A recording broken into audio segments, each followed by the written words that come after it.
बुद्धिं प्रबोधय प्रभो मधुबोधशक्तिं विद्यां प्रयच्छ परमां परिभावयामि। कोमलं कूजयन् वेणुं श्यामलोऽयं कुमारकः वेदवेद्यं परं ब्रह्म भासतां हृदये मम।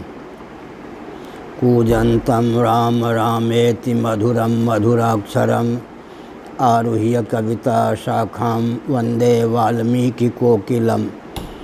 निगमकल्पतरोर्गलितं फलं शुकमुखादमृतद्रवसंयुतं पिबत भागवतं रसमालयं मुहुरहो रसिका भुवि भावुकाः। शृणादपि सुनीचेन तरोरपि सहिष्णुना अमानिना मानदेन कीर्तनीयः सदा हरिः। नारायणाखिल गुरो भगवन्नमस्ते शिवाय नमः शिवलिंगाय नमः। तन्मे मनः शिव संकल्पमस्तु। श्री राम जय जय राम। श्री राम जय जय राम। धर्म की अधर्म का प्राणियों में विश्व का गौ माता की गोहत्या भारत सर्वभूत हृदय धर्म सम्राट श्री स्वामी करपात्री जी महाराज की, श्री जगन्नाथ महाप्रभु की, श्री बलभद्र महाप्रभु की, भगवती सुभद्रा देवी की। हर हर महादेव। गोविंद जय जय गोपाल जय जय।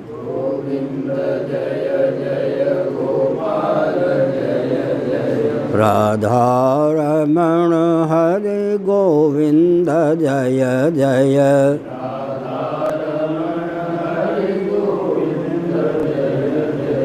श्री कृष्ण गोविंद हरे मुरारे।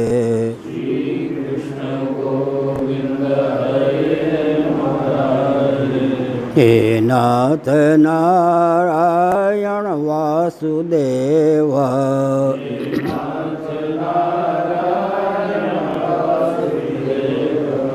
गोविंद जय जय गोपाल जय जय।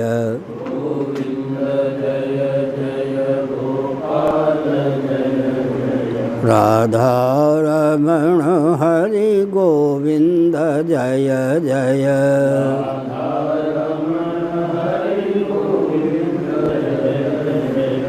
श्री वृंदावन विहारी लाल की जय। नमो महद्भ्यः। शंभो शिव शिव शिव शिव शिव शिव। श्रीमद्भागवत स्कंद 6 अध्याय 18।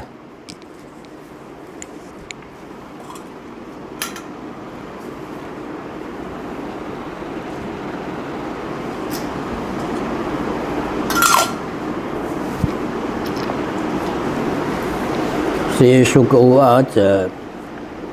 प्रश्नेस्तु पत्नी सवितुः सावित्रीं व्याहृतिं त्रयीम् अग्निहोत्रं पशुं सोमं चातुर्मास्यं महामखां नारायण।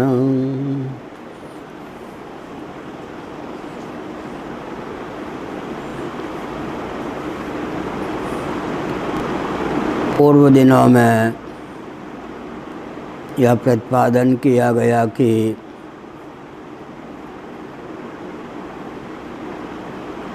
जो वैदिक दर्शन है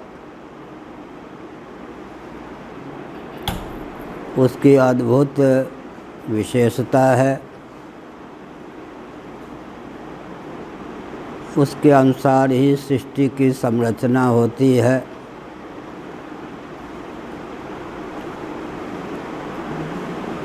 इतिहास की संरचना होती है। सृष्टि के रहस्य को, वैदिक पौराणिक इतिहास को आधुनिक शिक्षा दीक्षा प्राप्त महानुभाव गल्प कहकर उपेक्षित कर देते हैं।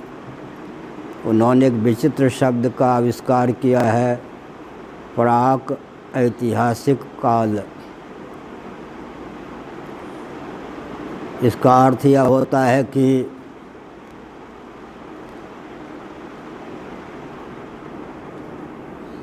जो इतिहास आधुनिक वंश परंपरा के अनुरूप है, सामान्य व्यक्ति की बुद्धि का विषय है, उसी को वे इतिहास मानते हैं। अलौकिकी प्रतिभा संपन्न व्यक्ति ही जिस इतिहास को समझ सकते हैं उसे वे इतिहास नहीं मानते।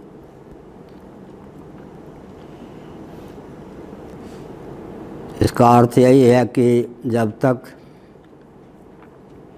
औपनिषद सिद्धांत का ठीक ठीक बोध न हो तब तक सृष्टि की संरचना, उसके प्रयोजन का, उसमें सन्निहित इतिहास का ज्ञान भी विधिवत नहीं हो सकता। अतः श्री गौड़पाद महाभाग ने मांडूक्य कारिका के माध्यम से इस तथ्य को उद्भासित किया कि उपायस्वताराय, सृष्टि की संरचना ही सृष्टा सर्वेश्वर के स्वरूप में मन के अवतरण की भावना से है। परब्रह्म परमात्मा ही सृष्टि के रूप में अवतीर्ण होते हैं, हुए हैं, होंगे भी, होते रहे हैं। इस रहस्य को जो समझ लेता है वह सृष्टि का आलंबन लेकर भगवत स्वरूप परमात्मा में मन को सन्निहित कर सकता है। भगवान श्री कृष्णचंद्र के शब्दों में यही तैर्जिता सर्गो येषां साम्य स्थितं मनः निर्दोषं हि समं ब्रह्म तस्मात् ब्रह्मणि ते स्थिताः। अर्थापत्ति प्रमाण का आलंबन लेकर भगवान श्री कृष्ण ने दो शब्दों का प्रयोग किया, निर्दोषम ही समम ब्रह्म, अर्थात जगत सदोष और विषम है। भगवान ठीक इसके विपरीत निर्दोष और सम है। सदोष और विषम शरीर और संसार से मन को उपरत कर निर्दोष और सम परमात्मा में जिन्होंने अपने मन को सन्निहित कर दिया है, वे पुनर्भव रूप पूर्वजन्म पर इस जीवन काल में ही विजय प्राप्त कर चुके हैं। उनके द्वारा पुनर्भव पर विजय प्राप्त कर ली गई, जिन्होंने सदोष और विषम अनात्मक प्रपंच से मन को कर्षित कर निर्दोष और सम परमात्मा में सन्निहित कर दिया है। ब्रह्म शब्द का प्रयोग भगवान ने किया है। सृष्टि का आलंबन लेकर ही हम परमात्मा को प्राप्त कर सकते हैं। एक विचित्र बात है, जिससे हम पारंगत होना चाहते हैं उसी का आलंबन लेना पड़ेगा, तो उसकी उपयोगिता हुई या नहीं। देह इंद्रिय प्राण अंतःकरण, जिनको हम दृश्य अनात्मा कहते हैं, भाष्य कहते हैं, इनसे हम पारंगत होना चाहते हैं तो इन्हीं का आलंबन भी लेना होगा।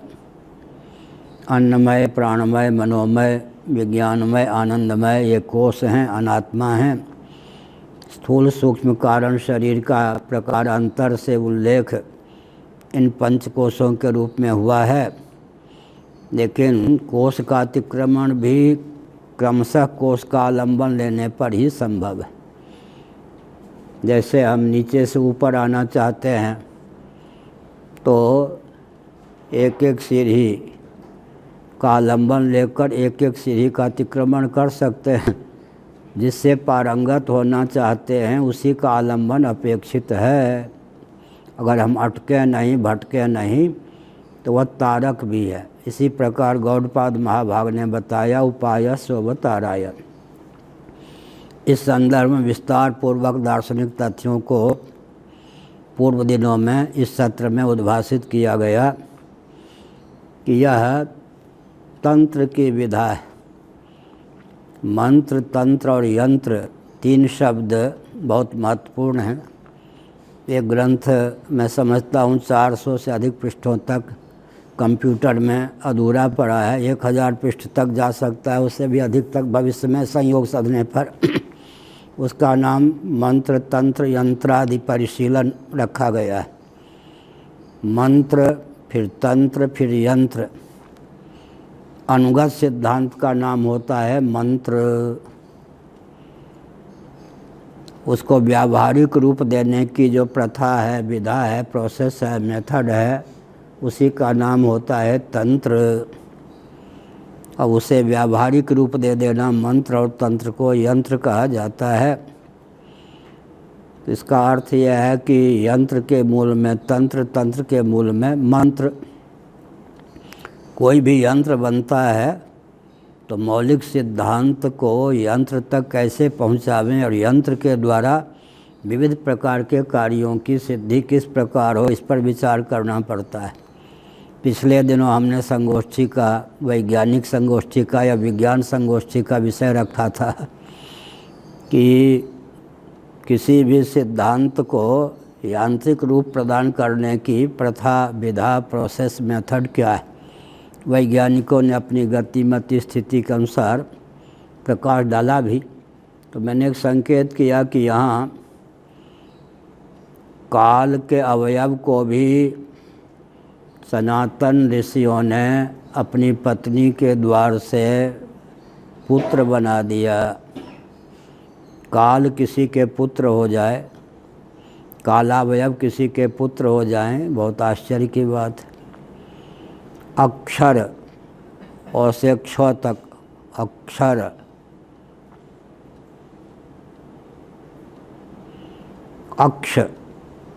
अक्षर भी अवतार ले लें, ये भी एक विचित्र बात है। इसी प्रकार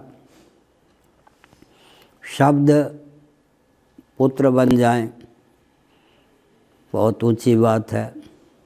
ऋक्, साम, यजुः, अथर्व, ये जो वेद चतुष्टय हैं, ये भी किसी के पुत्र होकर अवतीर्ण हो जाएं, बहुत ऊंची बात है। दिक् प्रभेद जो हैं, प्राची आदि, ये भी किसी के पुत्र होकर, किसी की पुत्री होकर जन्म लें, आश्चर्य की बात है। लेकिन यही सनातन विधा है कि जो भी निर्गुण निराकार पदार्थ है, तत्व है, उसका अवतरण सगुण निराकार के रूप में होता है। और जो कुछ सगुण निराकार तत्व है, पदार्थ है, उसका अवतरण सगुण साकार के रूप में होता है। और आरोहक क्रम से विचार करें तो जो सगुण साकार है उसका मौलिक रूप सगुण निराकार है, जो सगुण निराकार है उसका मौलिक रूप निर्गुण निराकार है। दार्शनिक दृष्टिकोण पर्याप्त प्रस्तुत किया गया है पिछले दिनों। अब हम पवित्र इतिहास पर आते हैं। यह इतिहास सामान्य नहीं है। मैं प्रायः उदाहरण देता हूँ, इस सत्र में भी दे चुका हूँ। जंग आदि कालों से 200 से विरणमुक्त लोहा को गुरुत्व युक्त चुंबक का सानिध्य सुलभ हो तो वह लोहा सर्वतो भावेन चुंबक की ओर समाकृष्ट होता है। इसी प्रकार जिन जीवों में जन्म लेने की क्षमता सन्निहित है, उन जीवों को जन्म देने में समर्थ होते हैं दंपति, पति पत्नी, सदगृहस्थ, उन जीवों को जन्म देने में समर्थ होते हैं। सनातन सिद्धांत के अनुसार तो प्रबुद्ध जीव, कारक कोटि के महानुभाव भी अवतार लेते हैं, जन्म लेते हैं। यहाँ तक कि हमारे भगवान भी लाला बन जाते हैं, भगवती भी लाली बन जाती हैं। सनातन धर्म में आस्थान्वित सदगृहस्थों को जो सौभाग्य प्राप्त है वो तो अन्यों को नहीं प्राप्त है। बौद्धों के यहाँ भगवत तत्व, ईश्वर तत्व, परमात्म तत्व की स्वीकृति नहीं है तो न रहे बांस, न बने बांसुरी, न बने बांसुरी, न बजे बांसुरी। उनके यहाँ भगवान का अवतार कैसे होगा? जैनों के यहाँ ईश्वर की स्वीकृति नहीं है। जब ईश्वर ही नहीं तो ईश्वर का अवतार कैसे होगा? आर्य समाजी सज्जनों ने ईश्वर का अस्तित्व माना, वैशेषिक सज्जनों ने ईश्वर का अस्तित्व माना, नैयायिकों ने ईश्वर का अस्तित्व माना, शेश्वर सांख्यवादी योगियों ने ईश्वर का अस्तित्व माना, अवैदिक प्रस्थान में कुरान और बाइबल में आस्थान्वित महानुभावों ने ईश्वर का अस्तित्व माना। लेकिन पिछले दिनों विस्तार पूर्वक इस तथ्य पर प्रकाश डाला गया कि जिनका ईश्वर सगुण निराकार ही है, जगत बना सकता है, जगत बन नहीं सकता, वे ईश्वरवादी तो हैं पर उनका ईश्वर साक्षात अवतार नहीं ले सकता। आर्य समाज के अनुसार भी श्री कृष्ण अवतार हैं मुक्त जीव के, साक्षात भगवान अवतीर्ण हो नहीं सकते क्योंकि वे जगत का निमित्त कारण ही भगवान को मानते हैं। आर्य समाजी सज्जन भी मेरे प्रवचन को सुनते हैं, इसको निंदा न समझें। ये तो समीक्षा है, ज्यों के त्यों किसी तथ्य को प्रकट करना निंदा नहीं है। दार्शनिक सीमा होती है ना, वैशेषिक, नैयायिक, शेश्वर सांख्यवादी जिनको योगी कहते हैं, क्योंकि उनका ईश्वर जगत बना सकता है, जगत बन नहीं सकता, इसलिए उनके सिद्धांत के अनुसार अवतार भगवान का सिद्ध नहीं होता। निंदा नहीं है, ज्यों के त्यों उनके मत का उदाहरण है, निरूपण है, इसका नाम निंदा न समझें। एक आर्य समाजी सज्जन बरेली में मिले थे, कुछ कष्ट व्यक्त कर रहे थे, आपने खंडन किया। मैंने टटोला तो उनके दर्शन का स्तर ही बहुत घटिया था। दयानंद स्वामी ने जो स्वयं स्वीकार किया है, उनके द्वारा स्वीकृत पक्ष को प्रस्तुत करना तो निंदा नहीं है ना। अपने प्रस्थान की सीमा में वैशेषिक, नैयायिक ये सब जब ईश्वर को मानते हैं और ईश्वर को जगत का केवल निमित्त कारण मानते हैं तो उनका ईश्वर सगुण निराकार ही हो सकता है। सगुण निराकार ही हो सकता है, न स्वरूप से निर्गुण हो सकता है और न साकार ही हो सकता है। यह कोई निंदा नहीं है, यथावत चित्रण है। अब दयानंद स्वामी के नाम पर अगर हम भगवान साक्षात अवतीर्ण होते हैं कहेंगे तो दयानंद स्वामी जहाँ भी दिव्य लोक में हैं कष्ट होगा या नहीं उनको? प्रबुद्ध समाजियों को मेरी बात सुनकर कष्ट होगा कि ये छल पूर्वक बोल रहे हैं। यथावत चित्रण, निंदा की दृष्टि से नहीं। नहीं निंदा निंद्यम निंदितुम प्रवर्तते अपितु विधेयम स्तोतुम। अगर भूतार्थवाद ना हो तो निंद की निंदा का निंदा में तात्पर्य नहीं होता, विधिष्ठित अर्थ की प्रशंसा में तात्पर्य होता है। किसी भी सिद्धांत का यथावत उल्लेख कर देना निंदा नहीं है। लेकिन मैंने परसों कहा था, कल कहा था, वेदांती होकर अगर कोई अवतारवाद का खंडन करता है तो असही है। न्याय की सीमा में, वैशेषिक दर्शन की सीमा में, योग दर्शन की सीमा में, बाइबल की सीमा में, कुरान शरीफ की सीमा में कोई ईश्वर के अवतार का खंडन करता है तो सही है। लेकिन वेदांती होकर जिसके यहाँ भगवान जगत के निमित्त उपादान कारण दोनों हैं, ईश्वर का खंडन करता है तो वह सही है, क्योंकि उसे अपने प्रस्थान का ही ज्ञान नहीं। आपको सुनकर प्रसन्नता होगी और आश्चर्य भी होगा। प्रकृतिश्च प्रतिज्ञा दृष्टान्तानुपरोधात् ब्रह्मसूत्र है। मान्य श्री दयानंद स्वामी ने यहाँ प्रकृति का अर्थ सांख्यों की प्रकृति कर दी है। अब सांख्य सिद्धांत को यहाँ लाने की कोई आवश्यकता नहीं है, तो वेदांत प्रस्थान है। एक विचित्र बात है, कोई शब्द प्रशस्त अर्थ भले ही प्रकट करता हो, किसी प्रस्थान में जाकर रूढ़ार्थ को ही प्रकट कर पाता है।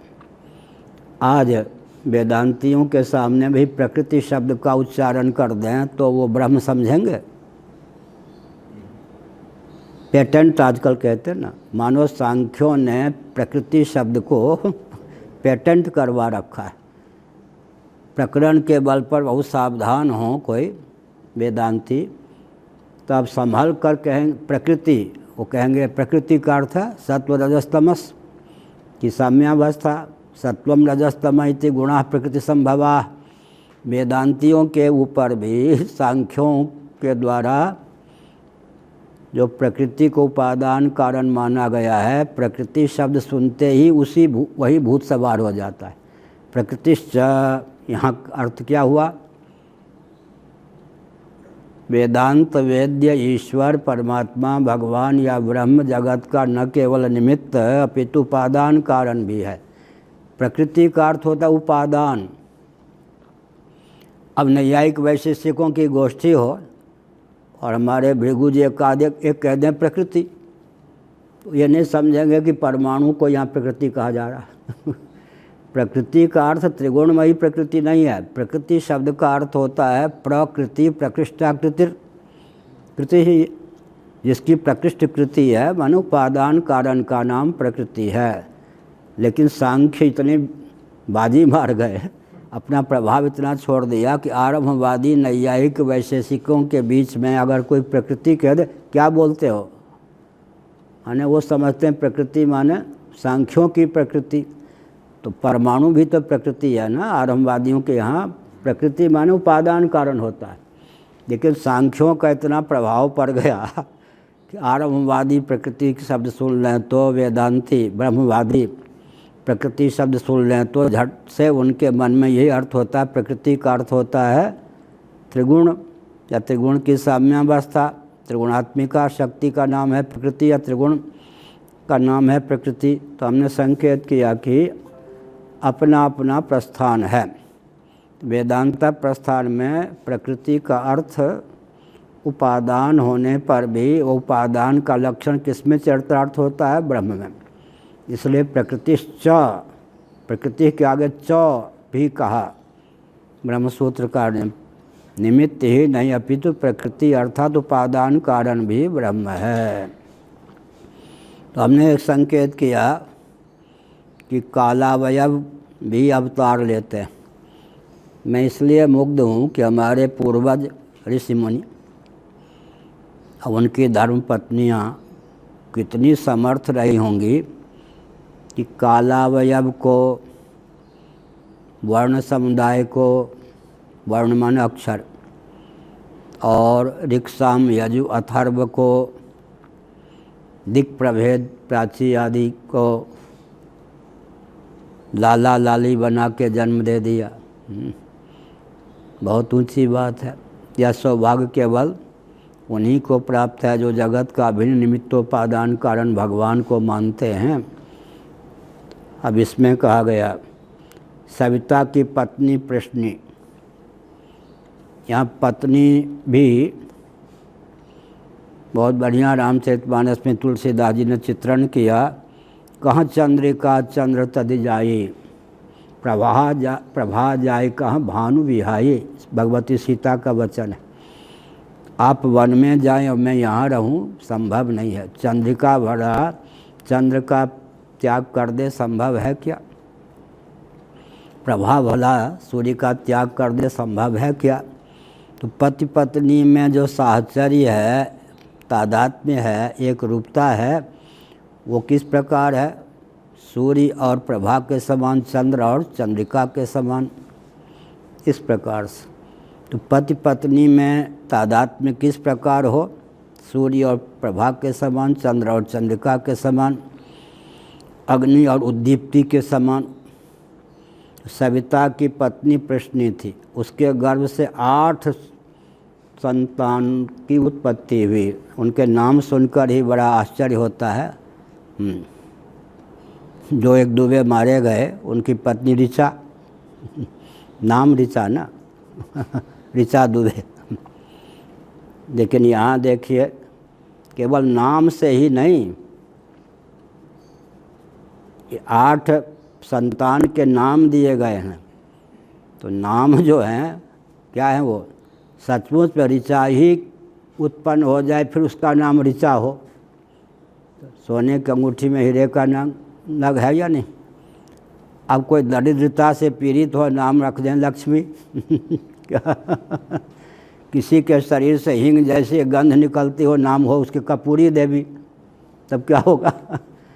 तो यहाँ पर हमने एक संकेत किया, हमने क्या संकेत किया, प्रभाव हो, प्रभा, और ऐसी काली कलिटी हो कि पूर्णिमा को भी हम अमावस्या बना दें। हम एक बच्चे थे, लेकिन जहाँ जिस परिवार में थे आसपास किसी भी भाई के विवाह नहीं हुए थे, पड़ोसी भाई, अपने भाई।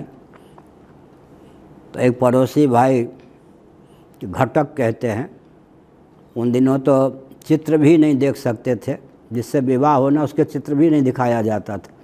उसके दिखाने की बात या 7-7 साल भर घूमने की बात तो छोड़ दीजिए, इतनी प्रथा विचित्र थी।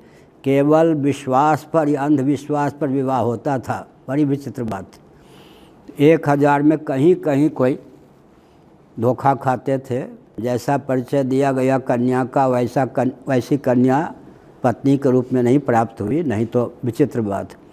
तो घटक आए, वैसे रसाभास यह है, घटक कौन हुए, जिनकी बेटी का विवाह होना था वो स्वयं ही घटक बन के आए अपनी बेटी के लिए। हमारे पड़ोसी लोचन झा काले कलूटे थे, उनका नाम करिया भाई हम लोगों ने रखा था।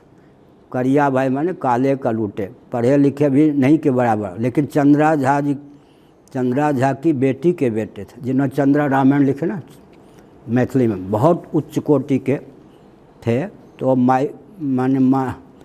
क्या कहते ननिहाल में रहते थे। पड़ोसी भाई लोचन झा, करिया बाबू, उनके विवाह के लिए आए। तो बच्चा थे, हम वहाँ चले गए।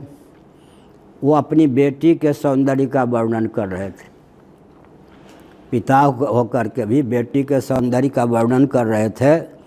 दूसरों पर क्या प्रभाव पड़ा, मुझ पे तो बहुत बड़ा प्रभाव पड़ा। उन्होंने कहा मेरी बेटी ऐसी गोरी चट्टी है कि, व्याकरणाचार्य थे वो जो अपनी बेटी के सौंदर्य का वर्णन कर रहे थे, मेरी बेटी ऐसी सुंदरी है कि श्रावण भाद्र की अंधेरी रात के अमावस्या में बंद कमरे में वो आ जाए तो पूरा कमरा जगमगाने लगता है प्रकाश। अब बताइए, हम तो बच्चे थे लोगों ने सोचा गोरी होगी, लेकिन ऐसी गोरी कैसे होगी वो, लोगों ने जो सोचा होगा। सब ने मुस्कुरा के कहा, अनुमान ये था उतनी गोरी न सही, करिया बाहू लोचन झा से तो अधिक सुंदरी होगी कम से कम, ये तो बिल्कुल काले हैं। तो हमसे लोगों ने कहा क्यों बूढ़े भाई, घर के बात करता था इसलिए बूढ़े भाई नाम रख दिया था लाड प्यार में। यह जब विवाह संभावित है, तुम जो कहोगे उसी के अनुसार निर्णय हो जाएगा। मैंने कहा आजकल की भाषा में, मैं वीटो पावर का, विशेषाधिकार का, उसमें वीटो पावर मैंने सुना भी नहीं था, विशेषाधिकार भी नहीं जानता था। 6 साल का रहा होगा या 7 साल का। मैंने कहा कि मैं संबंध तय करता हूँ कि मेरे पड़ोसी भाई का विवाह इन्हीं की बेटी से होना है, लेकिन शर्त यह है कि वो जब विवाह के बाद यहाँ आएगी तो उन दिनों यहाँ तक घूंघट करके आती थी, तो उस भाभी के मुख का दर्शन सबसे पहले मैं ही करूँगा। प्रस्ताव सर्वसम्मति से पारित हो गया, मैंने तय कर दिया, विवाह हो ही गया।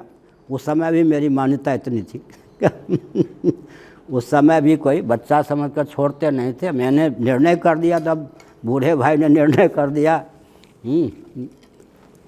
तो निर्णय कर दिया तो निर्णय हो ही गया। अब वो विवाह हुआ, विवाह के बाद भाभी आई, हमने सबको याद दिलाई, शर्त हाँ सब स्वीकार है। अब मैंने ही उसके घूंघट यूँ कि हमने कहा गोरी चट्टी तो है पर जैसा बताया वैसी तो नहीं है अब वो नहीं हंसना चाहती थी, वो भी हंस पाई बेचारी क्या, वो नहीं हंसना चाहती थी। इसका मतलब उतनी सुंदरी तो नहीं थी ना जितनी सुंदरी बताया गया कि श्रावण भाद्र की अंधेरी रात में, वो भी अमावस्या की तिथि में रिमझिम, बढ़िया, वो तो व्याकरणाचार्य थे तो साहित्य भी जानते होंगे। रिमझिम वर्षा हो रही हो और चारों ओर खिड़कियां बंद हों, किवाड़ बंद हों, फिर मेरी बेटी को रख दिया जाए तो पूरा कमरा उजागर हो जाता है, चका बिल्कुल चकमक। हमने कहा जैसा बताया गया था वैसी तो दिव्यता नहीं है, लेकिन गोरी चट्टी अभी साहब है। वो बेचारी नहीं हंसना चाहती तो भी ठाका मार के हंस पड़ी। इसका मतलब क्या है?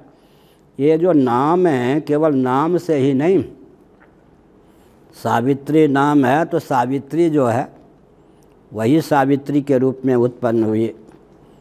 व्याहृति सप्तव्याहृति हैं ऐसे ही। और त्रयी ऋक् साम यजु विद्या अग्निहोत्र ये सब के सब क्या है? मंत्र के योग से, देवता के योग से और द्रव्य के योग से यज्ञ की निष्पत्ति होती है। मत्स्य पुराण में विशेष रूप से इसका वर्णन है। 8-9 सामग्रियों के योग से यज्ञ की निष्पत्ति होती है। इसका वर्णन मत्स्य पुराण में है। कस्मै देवाय हविषा विधेमा, मुख्य रूप से द्रव्य और देवता का संवेद स्वरूप यज्ञ है। तो यहाँ पर सावित्री को कोई पुत्र संतान बना ले बहुत ऊंची बात है। व्याहृति को कोई संतान बना ले बहुत ऊंची बात है। वेदत्रयी को कोई त्रयी विद्या को कोई संतान बना ले बहुत ऊंची बात है। अग्निहोत्र ही किसी का पुत्र होकर जन्म ले बहुत ऊंची बात है। अब पशु की भी आवश्यकता होती है। गोधन आदि के बिना यज्ञ का संपादन हो ही नहीं सकता है। आजकल कोई अपने बेटे का नाम पशु रखे तो निंदा है या प्रशंसा? लेकिन यहाँ पशु नाम है क्या? तो सीधे ध्वनित किया गया है कि पशु तुल्य नहीं, यज्ञ में जिसका विनियोग उपयोग होता है वो पशु तत्व भी संतान होकर जन्म लेने में समर्थ है। सोमोस्माकं ब्राह्मणानां राजा, ये महाभारत का वचन। वेद वचन तो मानते हैं, महाभारत में भी समुद्रित है। सोमोस्माकं ब्राह्मणानां राजा, बहुत बढ़िया है। हमारे पूज्य गुरुदेव ने हमको ये बताया था। पूज्य गुरुदेव धर्म सम्राट श्री करपाती जी महाभाग ने, जिनका सानिध्य में यह कथा हो रही है। सोमोस्माकं ब्राह्मणानां राजा, महाभारत में यह वचन सन्निहित है। ये जो ब्राह्मण होते हैं, पहले जो ब्राह्मण होते थे राजकुमार को राज सिंहासन पर आरूढ़ करते थे, तिलक करते थे तो एक मंत्र पढ़ते थे, सोमोस्माकं ब्राह्मणानां राजा। हे राजकुमार, राजाधिराज के पद पर मैं तुम्हारा अभिषेक कर रहा हूँ। ध्यान रखना, हम ब्राह्मणों के राजा तुम नहीं। हमारे राजा का नाम सुन लो, सोमोस्माकं ब्राह्मणानां राजा। सोम माने चंद्रमा, उमा शब्द है यानी सोम, उमा सहित। शिव पार्वती के युग्म रूप का ही नाम है क्या? चंद्रमा। सोम माने चंद्रमा, सोम माने उमा के सहित शिव पार्वती के युग्म रूप का नाम है। उपनिषदों में इस प्रकार के हजारों प्रकार के ज्ञान विज्ञान सन्निहित हैं।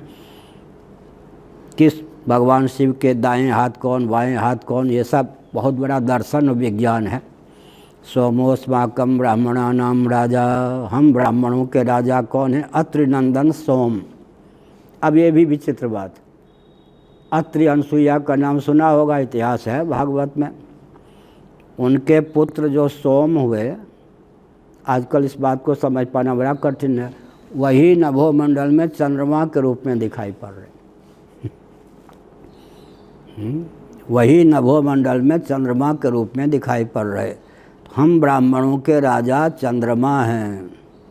सोमोस्माकं ब्राह्मणानां राजा, हम पर रोब मत बघारना, हम पर शासन मत करना। अर्थात बहुत बढ़िया श्रीमद् भागवत के चतुर्थ स्कंद में आया है। क्या चतुर्थ स्कंद में आया है? अच्युत गोत्र हो जाता है। कश्यप इत्यादि गोत्र तो होते हैं अपने, गोत्र प्रभेद होने पर भी प्रवर को लेकर सनातन धर्म, सनातन कौन सा ग्रंथ हमारा? सार्वभौम सनातन सिद्धांत में प्रवर को लेकर एक अध्याय ही है। गोत्र प्रवर्ग को लेकर एक अध्याय ही है, बहुत संकलन करके बहुत सोच समझ के लिखा गया है, जगह जगह से सब विचार करके लिखा गया है। तो गोत्र कोई किसी का क्यों ना हो, अगर वो भगवान के परायण हो जाता है तो श्रीमद् भागवत के 34 स्कंध के अनुसार वो अच्युत गोत्र हो जाता है। अब हम लोग संकल्प करके कोई कर्म उपासना करें तो वहाँ पर अपना गोत्र क्या लेंगे, अच्युत।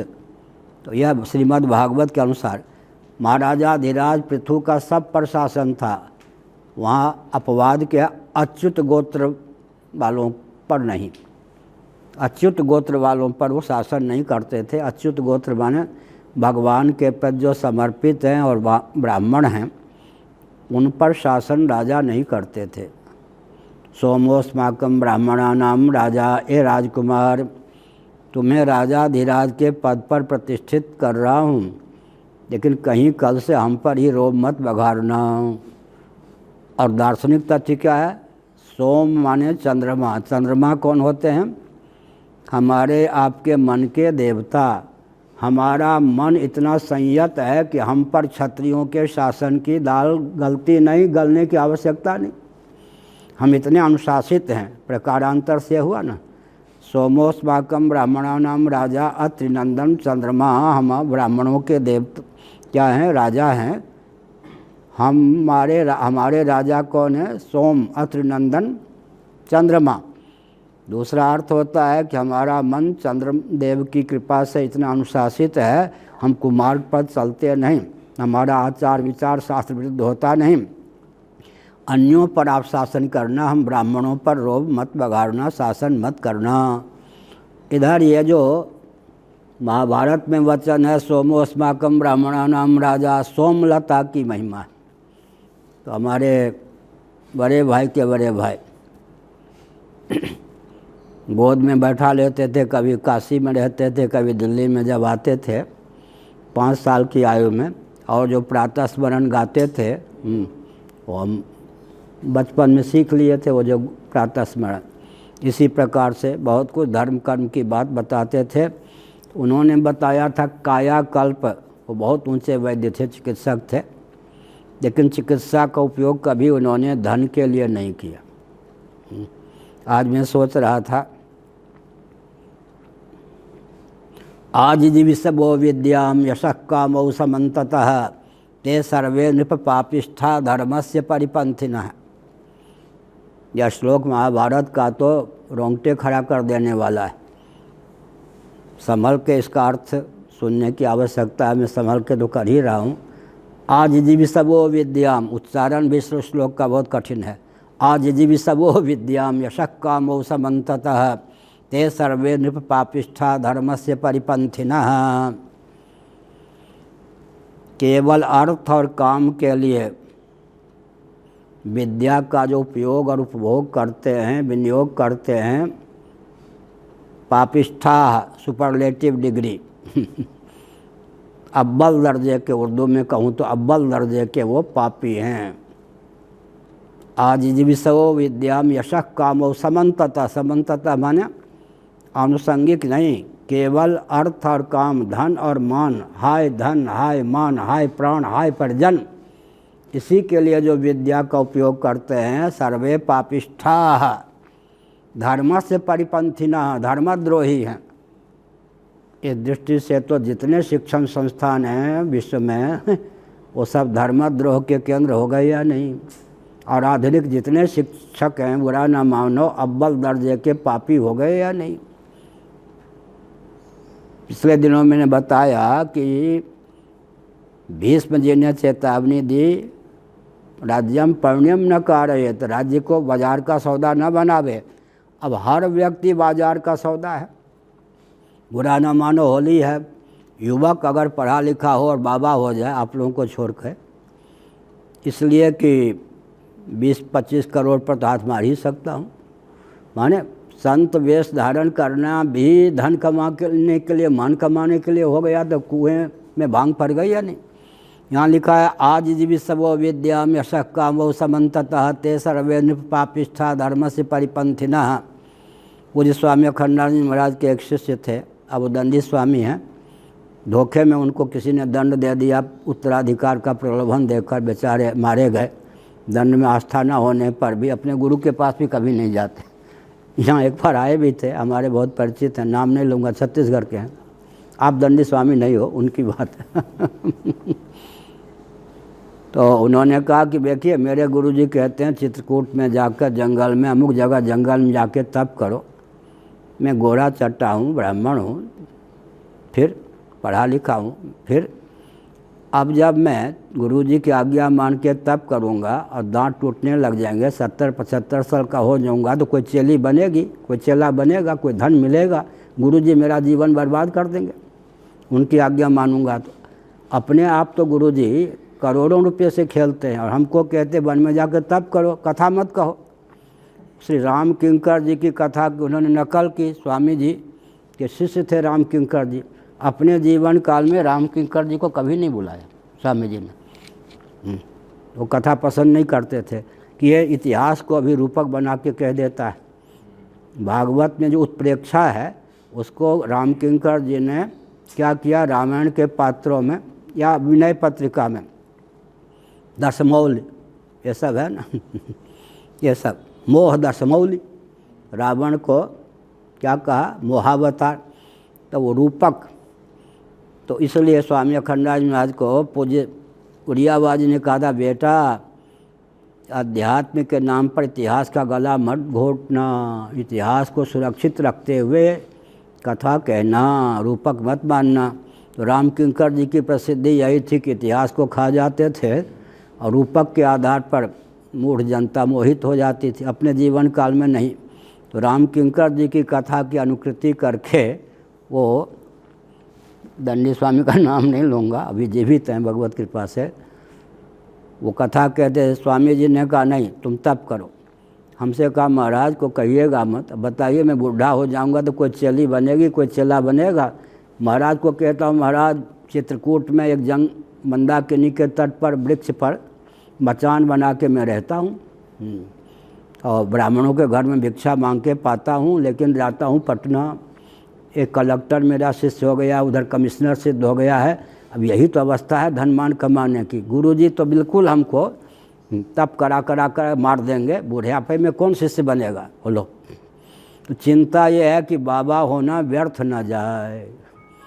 अगर करोड़ों रुपये पर हाथ नहीं फेरा, 2-4 हज़ार चेले चपाटी नहीं बनाया तो बाबा होना व्यर्थ गया। यहाँ तो लिखा है आज विश्वविद्याम यशः कामौ समन्ततः ते सर्वे नृप पापिष्ठा धर्म से परिपंथिनः। अपनी विद्या का उपलक्षण है, अपनी विद्या का, अपनी कला का समग्रता समन्ततः सर्वतोभावेन धन मान के लिए उपयोग करते हैं। ते सर्वे नृप पापिष्ठा, राजन वे सब अव्वल दर्जे के 1 नंबर के पापी हैं। धर्मस्य परिपंथिनः, धर्मद्रोही हैं। अब लीजिए, अब धर्मद्रोही जब कथा कहेंगे धन मान के लिए तो राष्ट्र का उत्कर्ष कैसे होगा?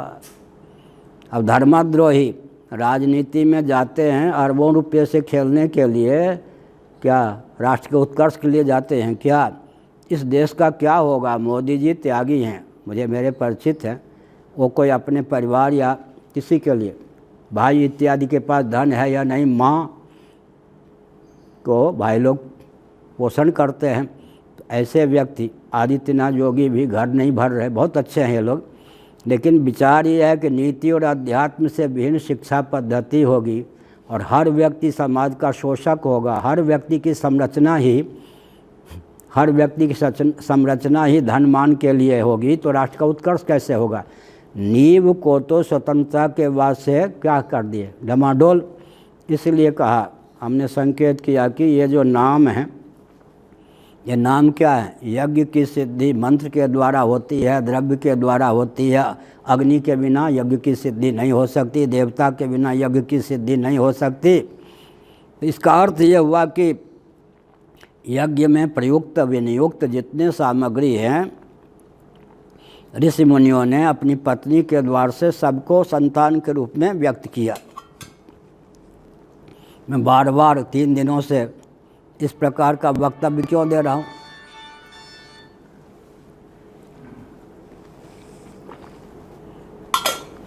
इसलिए दे रहा हूँ कि इस प्रवचन को सुनकर कुछ सद्गृहस्थ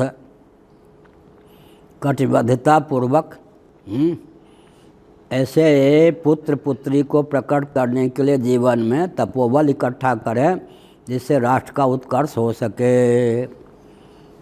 तो फिर क्या हुआ, सावित्री को संतान के रूप में व्याहृति, सप्तम व्याहृति, भूर्भुवस्व, ये सब व्याहृतियों को भी संतान के रूप में, त्रयी विद्या को भी संतान के रूप में, अग्निहोत्र को भी संतान के रूप में, और उपकारक जो पशु वृंद हैं उनको भी संतान के रूप में। सोम की बात मैं कह रहा था, तो बड़े भाई ने कहा कि एक कायाकल्प की लता होती है, सोम उसका नाम क्या है, क्यों है? कृष्ण पक्ष और शुक्ल पक्ष में तिथि के अनुसार पत्ते लगते हैं और पत्ते गिरते हैं, ये सब लक्षण कायाकल्प। लेकिन उन्होंने ये नहीं कहा कि सोमलता उसका नाम है। एक ऐसी लता होती है, तो हम बच्चे मुग्ध होकर सुनते थे। अब जब शंकराचार्य हुए तो 7-8 वर्ष पहले लगभग आंध्र के कुछ व्यक्ति आए कहीं से, एक मुसलमान सज्जन ने भारत को बहुत बड़ा उपहार दिया कि सोमलता भारत में लुप्त हो गई थी, उसकी पहचान भी नहीं रह गई थी। सोम याग में सोम रस का उपयोग होता है, और जब इंद्राय स्वाहा इदम इंद्राय नमः आहुति की दृष्टि से सोमलता को रस का रूप प्रदान करते हैं, कूटते हैं, उस समय देवराज इंद्र अपने स्वर्ग में नाचने लगते हैं। आहा हाँ, जैसे हमारे भृगु को मालूम पड़ जाए और बढ़िया खीर, मालपुआ, रबड़ी, कचौरी भोजनालय में बस नाम सुनते ही प्रसन्न हो जाते हैं, उसी प्रकार से अब मेरे लिए जो आहुति दी जाएगी इंद्राय स्वाहा इदम इंद्राय सोम रस की, तो इंद्र नाचने लग जाते हैं। इंद्र को सोमलता का रस इतना प्रिय है। तो सोमलता है वो कायाकल्प की। तो यहाँ कुछ चिकित्सक आए थे, हमने कई बार कहा भी, कुछ जो माध्यम थे कि उनके माध्यम से सोमलता मठ में लगाए जाएं। अब वो सोमलता, एक मुसलमान सज्जन ने उसका अनुसंधान किया, भारत में विशेषकर आंध्र इत्यादि में उसकी खेती भी होने लगी है। हमारी भावना थी कि दिव्यलता मठ में भी लगे है, कुछ प्रयास भी किया था, दिन रात लिखने पढ़ने में लगे रहने के कारण बहुत से काम से विमुखता आ जाती है। तो जो लोग माध्यम बने थे, कुछ बने थे ना, उनके माध्यम से सोमलता लगे। तो सोम को सोम क्यों कहा? चंद्रमा से उस लता का सीधे संपर्क। पुष्णामि चौषधि सर्वा सोमो भूत्वा रसात्मकः। यहाँ तो गीता के 15वें अध्याय में केवल चंद्रमा का नाम है, छांदोग्य उपनिषद में फिर सूर्य का भी नाम, और अग्नि के द्वारा तो क्या है, देवताओं तक सामग्री पहुँचती है, या इंद्राय स्वाहा इदम इंद्राय नमः। सूर्य चंद्र अग्नि का योग ना हो तो जगत क्या रह जाए। इसलिए सोमलता माने चंद्रमा की किरणों का तिथि के हिसाब से जिस लता पर प्रभाव पड़ता हो। फिर यहाँ सुनिए, तारीख का प्रभाव नहीं पड़ता सोमलता का, पर तारीख का प्रभाव नहीं पड़ता। सोमलता जो होती है उस पर तिथि का प्रभाव पड़ता है, पक्ष का प्रभाव पड़ता है, कृष्ण पक्ष का, शुक्ल पक्ष का, उसमें भी तिथि का प्रभाव पड़ता है। समुद्र के ज्वार भाटे पर तारीख का प्रभाव नहीं, तिथि का प्रभाव पड़ता है। सूर्य ग्रहण, चंद्र ग्रहण पर तारीख का नहीं, तिथि का प्रभाव पड़ता है। तो सनातन सिद्धांत अकाट्य क्यों हैं? सनातन क्यों हैं? सिद्धांत माने कितना भी काट छांट करो अंत में सिद्ध के सिद्ध ही रह जाएं, अन्यथा सिद्ध नहीं जिनको किया जा सकता उनका नाम, ऐसे नियम का नाम सनातन सिद्धांत है। तो यह है क्योंकि प्रकृति के सर्वथा अनुकूल, प्रकृति के अनुकूल और प्रकृति का शोधन करके जीवन में दिव्यता, प्राकृत पदार्थों को सुसंस्कृत करके जीवन में दिव्यता का आधान करना। विकृति भी एक यहाँ संस्कृति है। भोजन बनाएंगे ना तो दाल आदि को उबालेंगे तो विकृति है या नहीं? लेकिन सुसंस्कृत करके वो भी विकृति भी जिसके यहाँ संस्कृति हो जाती है, और जिसके यहाँ जाके संस्कृति भी विकृति हो जाती है। आजकल सांस्कृतिक कार्यक्रम माने विकृति कार्यक्रम क्या है? तो किसी के यहाँ जाके संस्कृति भी विकृति हो जाती है। हमारे यहाँ विकृति भी, रंधन भोजन बनाते हैं ना, तो यहाँ हमारे यहाँ तो विकृति भी संस्कृति है। इसलिए कहा सोम। सोम माने सोमलता, चंद्रमा से संबद्ध लता। कुछ ऐसे होते अग्नि से संबद्ध लता, अग्नि की प्रधानता से। कुछ ऐसे होते हैं किसके, सूर्य की प्रधानता से। कुछ चंद्रमा की प्रधानता से। सोमलता जो है चंद्रमा की प्रधानता से। और ज्योतिष्मती, ज्योतिष्मती है ना बेल, मालकांगनी जिसको कहते हैं, वो लता है, वो किसकी प्रधानता से है, ज्योतिष्मती, वो सूर्य की और अग्नि की प्रधानता से है। ऐसे ही मत्स्य पुराण का अनुशीलन करें, भगवद गीता के अश्वत्थ सर्ववृक्षाणाम विभूति का नाम ब्रह्मा विष्णु महेश हो गए ना। ब्रह्मा विष्णु महेश का अर्थ क्या होता है, सूर्य चंद्र अग्नि का अधिदैव। क्या जीव का नाम जब विश्व वैश्वानर होता है तो अग्नि प्रधान, तेजस हिरण्यगर्भ होता है तो सूर्य प्रधान, प्राज्ञ अंतर्यामी होता है तो चंद्र प्रधान। तो ब्रह्मा विष्णु महेश कौन है, सूर्य चंद्र अग्नि स्वरूप हैं। तो ब्रह्मा से संबद्ध वृक्ष कौन है, विष्णु से संबद्ध वृक्ष कौन है, और शिव से संबद्ध वृक्ष कौन है, पाकर जो प्लक्ष है वो ब्रह्मा जी से संबद्ध वृक्ष है। ब्रह्म तेज की प्राप्ति करनी हो तो पाकर प्लक्ष के नीचे बैठे। और अश्वत्थ सर्ववृक्षाणाम विष्णु भगवान से संबद्ध अश्वत्थ, अश्वत्थम प्राहुरव्ययम, वो तो है ही। अश्वत्थ पीपल भगवान विष्णु से संबद्ध वृक्ष है, क्योंकि ऑक्सीजन छोड़ता है। ये छोड़, गाय और पीपल का स्वभाव है ऑक्सीजन छोड़ना, जीवनी शक्ति में हेतु है। अब वट जो है वो शिव से संबद्ध वृक्ष है।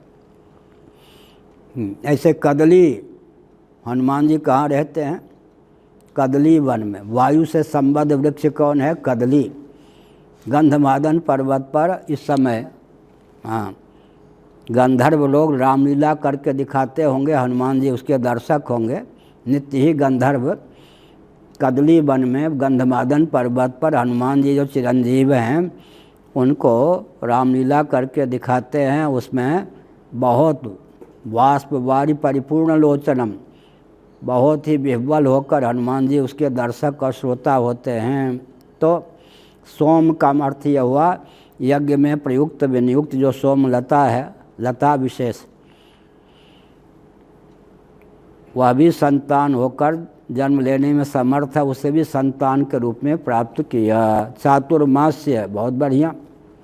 कार्तिक फाल्गुन आषाढ़ के प्रारंभ में चातुर्मास्य, 12 को 4 से भाग देंगे तो कितने हो जाएंगे, 3 4 3 12 है या नहीं। कार्तिक फाल्गुन और आषाढ़ के प्रारंभ में जो यज्ञ होता है उसका नाम है चातुर्मास्य। चातुर्मास्य को भी पुत्र के रूप में जन्म दिया, संतान के रूप में। किन्होंने जन्म दिया, सविता और उनकी पत्नी पृष्णि ने। इनके योग से चातुर्मास्य का भी जन्म हुआ। अब पंच महायज्ञ, बहुत बढ़िया। नाम ही हो ऐसा नहीं, जैसा मैंने कहा नाम तो है कपूर और शरीर से गंध है हिंग जैसे, ऐसा नहीं। माने ये जो तत्व हैं इनको पुत्र के रूप में प्रकट किया गया। हमने त्रिपाद विभूति महानारायणोपनिषद का वचन सुनाया था 2-3 दिन। उसमें कहा गया है कि अगर कोई चित्त धातु है, चेतन है, और उसका अवतार नहीं होता तो आकाश के समान जड़ ही सिद्ध होगा। तो ब्रह्म ही जब जगत के रूप में देश काल वस्तु के रूप में उल्लसित है, कोई भी काल अवयव है, देशावयव है और महत्त्व इत्यादि हैं, तत्वावयव हैं, ये सब के सब आधिदैविक धरातल पर चेतन हैं। कोई भी लाला होकर लाली होकर प्रकट होने में समर्थ हैं, ये कहा। अध्यापन का नाम ब्रह्म यज्ञ है, तर्पण का नाम पितृयज्ञ है, और होम करते हैं देव यज्ञ है। भूत यज्ञ क्या है, प्राणियों के लिए अन्न प्रदान करना, यह सब है नृयज्ञ।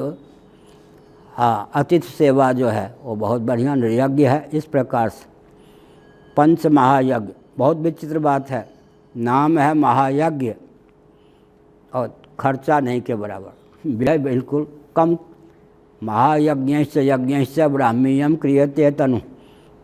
यज्ञ का नाम महायज्ञ नहीं ना, यज्ञ को महायज्ञ कह दें, महायज्ञ पृथक है। मनुस्मृति 370 महापंच महायज्ञों का नाम लिया गया है मनुस्मृति 370 में। महायज्ञ, महायज्ञ का अर्थ होता है खर्चा नहीं के बराबर, लाभ बहुत, और यज्ञ में खर्चा बहुत लाभ भी, लेकिन महायज्ञ बहुत बढ़िया है। अध्यापन, अध्ययन अध्यापन भी यज्ञ है न, ज्ञान यज्ञ इसका नाम हुआ या नहीं। ऋषि ऋण से, पितृ ऋण से, देव ऋण से, भूत ऋण से मुक्त होने की भावना से सब यज्ञ।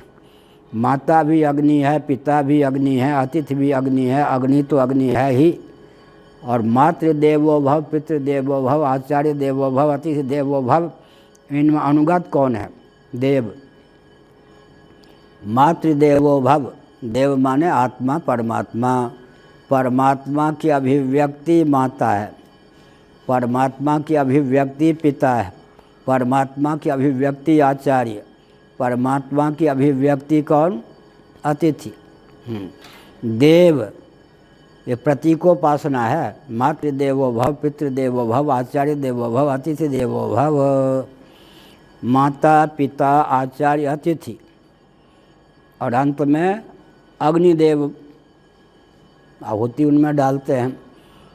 अग्नि की ही, अग्नि के मूर्त रूप अतिथि होते हैं।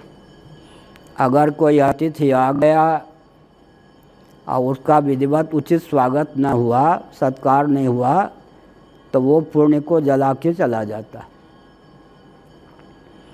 अतिथि मानव साक्षात अग्नि है। उचित ढंग से मर्यादा की सीमा में अगर अतिथि सत्कार से हम विमुख हो गए तो मानो अतिथि हमारे पुण्य को जला के चला जाएगा। इसीलिए कहा पंच महायज्ञ, पंच महायज्ञ। अब इसमें थोड़ा विचार करके देखें तो सावित्री को हम क्या कहेंगे? जड़ कहेंगे या चेतन? व्याहृति को क्या कहेंगे? वेदत, विद्यात्रयी को, वेदत्रय को हम क्या कहेंगे? अग्निहोत्र को क्या कहेंगे? पशु चेतन है, लेकिन किसी कोई व्यक्ति अपने बेटे को पशु कह दे तो उत्कर्ष होगा या अपकर्ष, लेकिन यज्ञ में प्रयुक्त और विनियुक्त जो पशु है वो पशु शरीर में नहीं, यज्ञ में प्रयुक्त और विनियुक्त जो पशु है उसमें दिव्यता ऐसी होती है कि भगवान ने उसे यज्ञ में प्रयुक्त और विनियुक्त होने योग्य बनाया है, तो वो दिव्य संतान देवता आदि का विग्रह धारण करके उत्पन्न हो। है पशु, पशुगत जो जीवात्मा है उसने, उसको उन्होंने आदिदैविक धरातल पर चेतन समझ करके जन्म दिया। सोम का भी अवतार, चातुर्मास्य का भी अवतार, पंच महायज्ञ का भी अवतार, ये इस प्रकार से 8, बहुत बढ़िया, ये जो 8 हैं पुत्र होकर के, संतान होकर के उत्पन्न हुए। कितना दिव्य इतिहास है हम लोगों का। अब इसको आधुनिक व्यक्ति क्या कहेंगे? आस्तिक प्राय होंगे तो कहेंगे कि अपने संतान का ये नाम रखा। ये सब चीज़ें जो हैं ये अवतार कैसे ले सकती हैं, जन्म कैसे ले सकती हैं? लेकिन वस्तु स्थिति है कि कालावयव, देशावयव, यज्ञ में प्रयुक्त होने वाली सारी सामग्री अवतार ले सकती हैं। चेतन से अधिष्ठित होने के कारण आदिदैविक धरातल पर, ब्रह्मसूत्र में भी यही शास्त्रा चल रहा है ना आजकल, आदिदैविक धरातल पर पृथ्वी आदि सब चेतन ही है, जड़ कुछ भी नहीं। जब सनातन धर्म के अनुसार दिनचर्या होती थी तो शरीर के निर्वाह के लिए, शुद्धि के लिए हमको तो बहुत सी चीज़ों को कष्ट भी देना पड़ता है। दांतवन तोड़ते थे तो मंत्र पढ़ते थे या नहीं? वनस्पति की, आपको मैं कष्ट दे रहा हूँ, आपका कोई अंश मैं दंत धावन के लिए ले रहा हूँ, ऐसे पृथ्वी पर पाँव देते थे। ये जब से, मैं नाम नहीं लूँगा कि निमान भाव का, पुराणों के प्रति अनास्था उत्पन्न कर दी अंग्रेज़ों ने कूटनीति का आलम्बन लेकर, तब से जड़वाद फैल गया। हमारा सारा व्यवहार जो होता था अधिदैव को लेकर, क्या चेतन को लेकर, हमारे जीवन में विकास के नाम पर जड़ता का सन्निवेश कर दिया गया।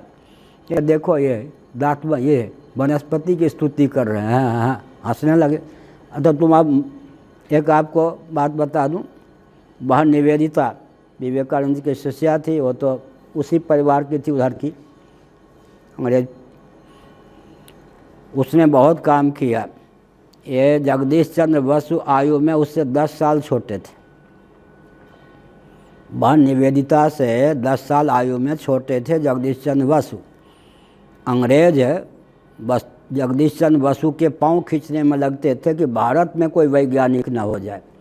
वैज्ञानिक गोष्ठी में बहुत बढ़िया एक महानुभाव ने, कुलश्रेष्ठ थे या अग्रवाल थे, कोई बोले थे बहुत बढ़िया कि अग्रवाल बहुत बढ़िया बोल रहे थे कि ये सारे वैज्ञानिक जो है क्रिश्चियन तंत्र से प्रेरित होकर उधर हुए, पश्चिम उधर दक्षिण उधर पश्चिम जगत पाश्चात्य जगत की ओर हुए। तो हमारे यहाँ जगदीश चंद्र बसु के टांग खींचने में अंग्रेज लगा करते थे, लेकिन निवेदिता हमेशा जगदीश चंद्र बसु का साथ देती थी और भिड़ जाती थी अंग्रेज़ों से।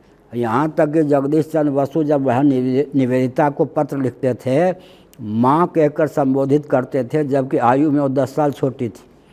ये सनातन संस्कृति है, इसलिए हमने संकेत किया कि हमारे यहाँ जगदीश चंद्र बसु जी ने यांत्रिक विधा से सिद्ध किया कि स्थावर प्राणी भी प्राणी हैं, और वेद इत्यादि जो हम कहते हैं ये भी आधिदैविक धरातल पर क्या हैं, चेतन ही हैं। अब 6:30 होने वाला।